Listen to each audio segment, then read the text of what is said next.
نبتغي الجاہلین۔ اللہ فرماتے بڑے نیک ہیں وہ لوگ جو جاہلوں کی باتوں میں نہیں آتے، صاف صاف کہہ دیتے تم پر سلام، تم تمہاری زندگی، ہم ہماری زندگی۔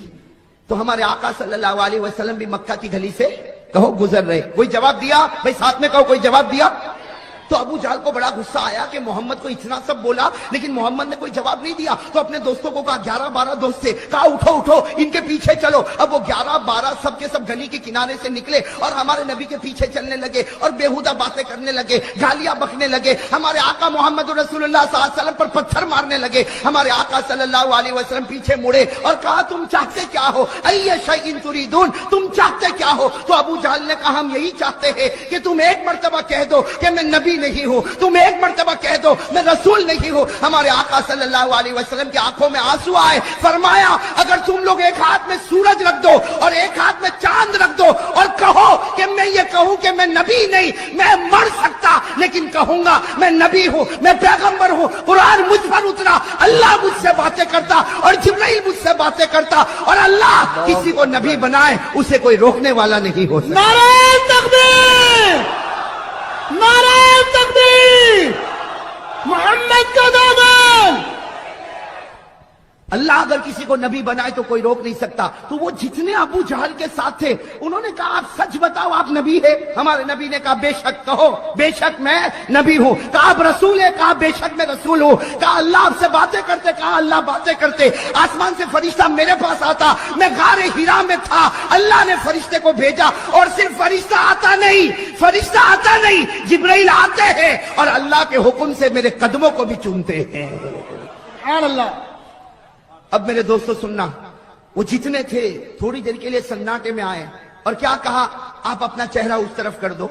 ہمارے نبی کو کہا آپ اپنا چہرہ، ہمارے آقا صلی اللہ علیہ وسلم نے کہا بھائی کیا ضرورت ہے کہ میں چہرہ اپنا دوسری طرف کر دوں؟ کہا نہیں آپ اپنا چہرہ اس طرف کر دو، آج ہم آپ کا امتحان لینا چاہتے۔ قربان جاؤ ہمارے آقا محمد رسول اللہ صلی اللہ علیہ وسلم نے اپنے چہرے انور کو پھیرا، انہوں نے جلدی جلدی اپنے ہاتھوں میں کوئی چیز کو اٹھایا، کسی نے کنکر کو اٹھایا، کسی نے پتھر کو اٹھایا، کسی نے لکڑی کو اٹھایا، کسی نے کھجور کی چھال کو اٹھایا، کسی نے مٹی کو اٹھایا۔ یہ 12-13 تھے، سب نے چھوٹی چھوٹی چیز کو اپنے ہاتھوں میں اٹھایا اور اپنی مٹھی کو یوں بند کر دیا اور پھر کہا اے نبی اب ہماری طرف دیکھو۔ ہمارے آقا صلی اللہ علیہ وسلم نے دیکھا، اب وہ 11 کے 12 سب کی مٹھی بند ہے، کسی کی مٹھی میں پتھر، کسی کی مٹھی میں کنکر، کسی کی مٹھی میں لکڑی، کسی کی مٹھی میں کھجور کی چھال، کسی کی مٹھی میں مٹی ہے، کسی کی مٹھی میں کوئی چمڑے کا ٹکڑا ہے۔ سب نے اپنی مٹھی کو بند کیا اور کہا اگر آپ نبی ہے، اگر آپ پیغمبر ہے، اگر قرآن آپ پر اترتا ہے، اگر اللہ آپ سے باتیں کرتے ہیں، اگر جبرائیل آپ کے پاس آتے ہیں تو بتاؤ ہماری مٹھی میں کیا ہے؟ اگر بتاؤ گے تو ہم آپ کو نبی مانیں گے، اور اگر نہیں بتاؤ گے تو ذلیل کر کے آپ کو مکہ سے نکال دیں گے۔ میرے دوستو میں آپ سے پوچھتا ہوں کیسا کڑا امتحان ہوگا؟ ارے ہوگا کہ نہیں ہوگا؟ قربان جاؤ میرے دوستو، حدیث پاک سنو، حدیث پاک میں کیا لکھا؟ فتبسم رسول اللہ صلی اللہ علیہ وسلم، فتبسم رسول اللہ صلی اللہ علیہ وسلم، ہمارے نبی ان 11-12 کی طرف دیکھ کر مسکرانے لگے۔ کہو سبحان اللہ۔ آپ تو مسکراتے تھے تو جنت بھی جوانی آ جاتی تھی۔ ہمارے آقا صلی اللہ علیہ وسلم نے 11-12 کو دیکھا اور مسکرا کر کہنے لگے جو نبی آسمان کی باتیں بتاتا ہو وہ یہ کیوں نہیں بتا سکتا کہ تیری مٹھی میں کیا ہے؟ سبحان اللہ۔ جو نبی آسمان کی باتیں بتاتا ہو، جو نبی جبرائیل سے باتیں لیتا ہو، جو نبی پروردگار سے باتیں کرتا ہو، وہ یہ کیوں نہیں بتا سکتا کہ تیری مٹھی میں کیا، تیری مٹھی میں کیا، تیری مٹھی میں کیا؟ ہمارے نبی نے مسکرا کر کہا کمال یہ نہیں کہ میں بتاؤں تمہاری مٹھی میں کیا ہے، کمال یہ ہوگا کہ تمہاری مٹھی میں جو چیز ہے وہ بتائے گی کہ میں کون ہوں۔ سبحان اللہ، سبحان اللہ۔ کمال یہ نہیں کہ میں بتاؤں تیری مٹھی میں کیا، اور عجیب بات ہے ہمارے نبی بتاتے بھی گئے، کہو سبحان اللہ۔ کہا کمال یہ نہیں کہ میں بتاؤں تیری مٹھی میں کیا، تیری مٹھی میں کنکر ہوگا، اس کی مٹھی میں حقیقت میں کنکر ہے، تیری مٹھی میں پتھر ہوگا، تیری مٹھی میں لکڑی کا ٹکڑا ہوگا، تیری مٹھی میں چمڑے کا ٹکڑا ہوگا، تیری مٹھی میں کھجور کی چھال ہوگی۔ کہا کمال یہ نہیں کہ میں بتاؤں تیری مٹھی میں کیا، تمہاری مٹھی خود بتائے گی کہ میں کون ہوں۔ ہمارے نبی نے اتنا فرمایا، کتنے تھے؟ 11-12 تھے نا، سب یوں کھڑے ہوئے تھے، یوں، اور سب نے مٹھی کو ٹائٹ بند کیا ہوا تھا اور بالکل مضبوطی کے ساتھ بند کیا. لیکن ہمارے نبی نے فرمایا تیری مٹھی بتائے گی کہ میں کون ہوں. تو ہر ایک کی مٹھی کبھی ادھر حرکت کرے, وہ کہے آٹومیٹک ایسا کیسا ہوگا, پھر یوں کرے, پھر وہ مٹھی ادھر حرکت کرے, پھر وہ اپنی مٹھی کو صحیح کرے. ہمارے نبی نے کہا چھوڑ دے, اب تو وہ نبوت کی گواہی دینے والی ہے. سبحان اللہ. اب تو وہ نبوت کی گواہی دینے والی. میرے دوستو, ہمارے نبی نے صرف اتنا کہا, ہر مٹھی کے اندر سے آواز آئی. میرے احمد آباد کے بھائیوں, دل کھول کر وہ آواز بتاؤ جو آواز ہر مٹھی میں سے آئی ہے. کیا آواز آئی؟ اشہد ان لا الہ الا اللہ واشہد ان محمد رسول اللہ. ہر مٹھی نے کہا ہم گواہی دیتے کوئی معبود نہیں مگر اللہ, اور یہ اللہ کا رسول ہے. اور ہر مٹھی سے آواز آئی, جس نے محمد کا دامن پکڑا وہ جنتی بن گیا, جس نے محمد کا دامن چھوڑا وہ جہنمی بن گیا. میرے دوستو کتنے تھے؟ 11-12 تھے نا. جب سب کی مٹھی سے آواز آنے لگی تو سب نے کہا, سب نے, صرف ابو جہل نہیں, باقی جتنے تھے سب نے ایک آواز کہا کہ اگر بے جان کنکر, اگر بے جان پتھر, اگر بے جان لکڑی, اگر بے جان کھجور کی چھال, اگر بے جان چمڑے کا ٹکڑا یہ نبی کو پہچان سکتا, ہم جان والے کیوں نہیں پہچان سکتے؟ 12 کے 12 نے ایمان قبول کر لیا. نعرہ تکبیر, نعرہ تکبیر, محمد کا دامن. لیکن ایک نے ایمان قبول نہیں کیا. کون؟ ابو جہل نے ایمان قبول نہیں کیا. تو ہمارے آقا محمد رسول اللہ صلی اللہ علیہ وسلم کی آنکھوں میں آنسو آ گئے. کہا اللہ, اے اللہ, سب نے قبول کر لیا لیکن یہ مکے کا چودھری, یہ مکے کا رئیس, یہ مکے کا چودھری, یہ مکے کا رئیس, یہ مکے کا سرپنچ, یہ مکے کا بڑا, اس نے ایمان قبول نہیں کیا. اللہ, باقی سب نے ایمان قبول کر لیا. اللہ تبارک و تعالیٰ نے فرمایا جس کو میں ہدایت دوں اس کو ہدایت ملتی. میں نہیں چاہتا کہ مکے کا سردار ایمان قبول کرے, میں تو چاہتا حبشے کا کالا کلوٹا بلال ایمان قبول کر لے. سبحان اللہ. اور ابو جہل کیا بولنے لگا؟ یہ تو جادو ہے. کہا یہ تو جادو ہے. ابو جہل نے اتنا کہا یہ جادو ہے, اللہ تعالیٰ نے فوراً آیت کریمہ اتاری جس سے ابو جہل کے چہرے پر ایک تماچا پڑا. اس نے کہا جادو ہے, اور حضرت جبرائیل آئے اور کہا ابو جہل کو کہہ دو وَإِن يَرَوْا آيَةً يُعْرِضُوا وَيَقُولُوا سِحْرٌ مُسْتَمِرٌ وَكَذَّبُوا وَاتَّبَعُوا أَهْوَاءَهُمْ وَكُلُّ أَمْرٍ مستقر. جیسے ابو جہل نے کہا کہ جادو ہے, حضرت جبرائیل آئے اور کہا کہ ابو جہل کو کہہ دو تیرے ایمان کی ہم کو ضرورت نہیں, تو نشانیوں پر نشانی دیکھتا جائے گا اور جادو جادو بولتا جائے گا. حقیقت میں آسمان پر تیری ہدایت کا فیصلہ نہ ہوا ہے اور نہ کبھی ہونے والا. اللہ جس کو چاہے ہدایت دے, ہدایت دینے والا کون ہے؟ آقا محمد رسول اللہ صلی اللہ علیہ وسلم کی شان اور ہمارے نبی کا مقام کتنا اونچا. میرے بھائیو, وہ تو ہم نے ہمارے نبی کو جانا نہیں, ہم نے ہمارے نبی کو پہچانا نہیں. لکھا ہے روایت میں, تفسیر ابن کثیر میں لکھا ہے کہ ابو جہل کے پاس ایک بت تھا. بھائی بت سمجھتے ہو نا آپ, جس کو عربی میں صنم کہتے ہیں. تو ابو جہل کے پاس ایک چھوٹا سا بت تھا, بہت خوبصورت, اس نے خود بنایا تھا, اور ہمیشہ اس کی عبادت, سفر میں جائے تو اس کی عبادت, حضر میں رہے تو اس کی عبادت. لکھا ہے کہ برسوں سے ابو جہل اس کی عبادت کرتا تھا. کس کی عبادت کرتا؟ اس بت کی. ایک مرتبہ ابو جہل جب مکہ کی گلی میں نکلا تو دیکھا کہ کچھ لوگوں نے ایمان قبول کر لیا, اور پھر آگے چلا تو اسے خبر ملی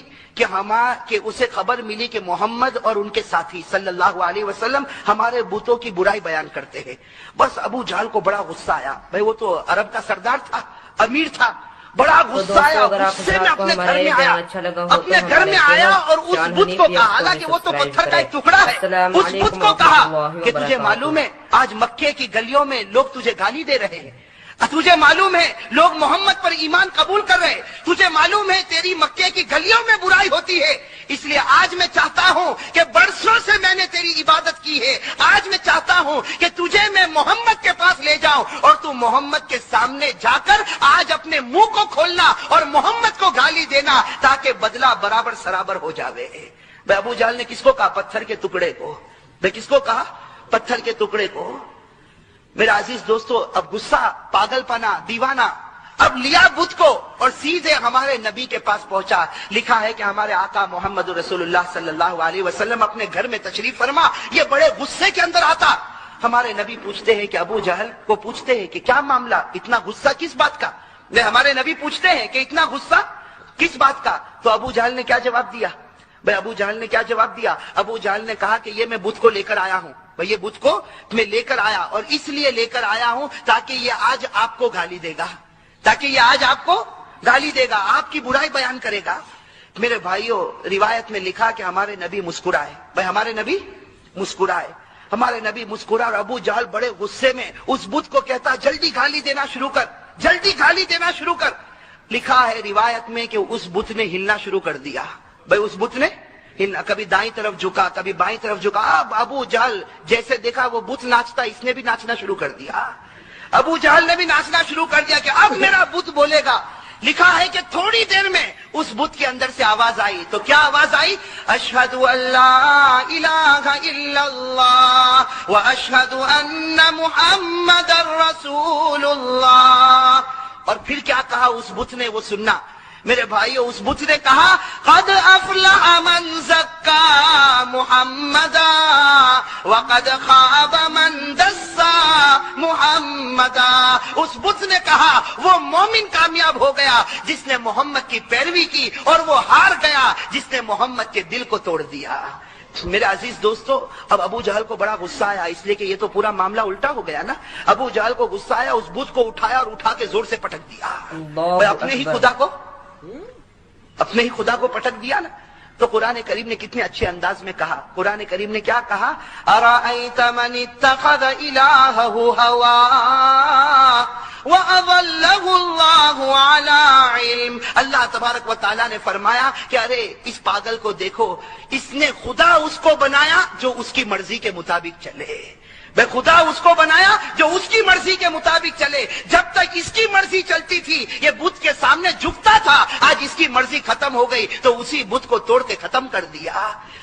حضرت حذیفہ صاحب سر رسول اللہ صلی اللہ علیہ وسلم, یعنی اللہ کے رسول کے سارے بھیدوں کو جاننے والے. بولو کون؟ حضرت.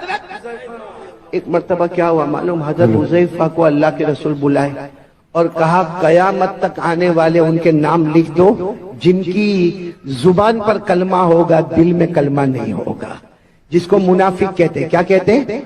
تو حضرت حذیفہ کو پوری فہرست دے دی, قیامت تک آنے والوں کی فہرست. بولو ہمارے نبی نے کن کو دی؟ حضرت حذیفہ کو دی. ہمارے نبی صلی اللہ علیہ وسلم نے حضرت حذیفہ کو دی, پوری فہرست دے دی کہ قیامت تک آنے والے مرد, قیامت تک آنے والی عورتیں دیکھ لو جن کی زبان پر کلمہ ہوگا لیکن دل میں ایمان نہیں ہوگا, وہ منافق ہوں گے. اب سننا, یہ بات تو ہو گئی. اب میرے پیارو آپ کو معلوم ہے ایک زمان آیا حضرت عمر بادشاہ بنے. بولو کون بادشاہ بنے؟ ابھی ہمارے صدر محترم, میں وہاں کمرے میں بیٹھ کے سن رہا تھا, حضرت مفتی یحییٰ صاحب دامت برکاتہم اللہ ان کے عمر میں برکت عطا فرمائے, یہی حضرت عمر رضی اللہ تعالیٰ عنہ کے بارے میں جو باتیں بتا رہے تھے, میرا دل وہاں سے اتنا خوش ہو رہا تھا. تو وہی حضرت عمر بادشاہ, اور حضرت عمر اتنے بڑے بادشاہ 22 لاکھ مربع میل پہ اکیلے حکومت کرنے والے. بولو کون؟ سبحان اللہ. اور حضرت عمر کے بارے میں ایک بات سنو گے تو آپ کی عقل حیران ہوگی. حضرت عمر جب کسی گلی میں ایسے داخل ہوتے تھے نا مدینہ میں, یہاں سے اللہ کے رسول صلی اللہ علیہ وسلم آتے تھے تو ہمارے نبی مسکراتے تھے. چلو ایک مرتبہ, 2 مرتبہ, 3 مرتبہ, 4 مرتبہ, جب حضرت عمر یہاں سے آئے اور اللہ کے رسول آئے تو اللہ کے رسول مسکرائے. ایک دن حضرت عمر نے پوچھا اللہ کے رسول میرے کو سمجھ میں نہیں آتا, میں جب بھی گلی میں داخل ہوتا ہوں, آپ بھی گلی میں داخل ہوتے, آپ مجھے دیکھ کر مسکراتے کیوں ہے؟